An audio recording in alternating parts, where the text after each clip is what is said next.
जैसे ही आप कंसीव करते हैं तो आपकी बॉडी में कुछ चेंजेस आती हैं और अलामात ज़ाहिर होती हैं।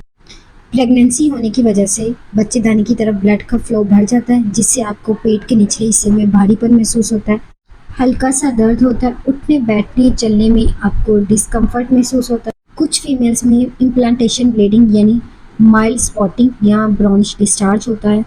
प्रेगनेंसी में बीटा एसीजी का लेवल हाई होने से दिल खराब होना, उल्टी या मतली वाला महसूस होना, बार बार यूरिन का आना, बच्चेदानी का साइज बढ़ने की वजह से जब ब्लैडर पे प्रेशर पड़ता है उस वजह से आपको बार बार यूरिन करने की हाजत महसूस होती है।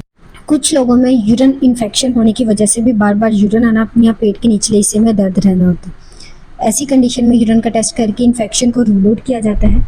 अगर इन्फेक्शन हो तो डॉक्टर आपको एंटीबायोटिक देती हैं, लेकिन अगर इन्फेक्शन ना हो तो ये एक नॉर्मल चीज़ है, इसके लिए परेशान होने की ज़रूरत नहीं। शुरू के 3 महीनों में अक्सर फीमेल का बीपी लो होने की वजह से सर में दर्द रहना, चक्कर आना या कमज़ोरी महसूस होना, ऐसी अलामत भी ज़ाहिर होती हैं।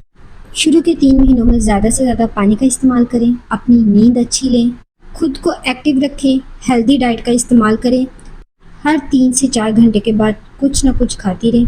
इसका फ़ायदा ये होगा कि उल्टी या मतली वाली अगर आपकी कैफियत रहती है, इससे आपको आराम मिलेगा। मैं उम्मीद करती हूँ आज की वीडियो आपके लिए हेल्पफुल रही होगी। मिलते हैं नेक्स्ट वीडियो में, तब तक के लिए अपना ख्याल रखें। अल्लाह हाफ़िज़।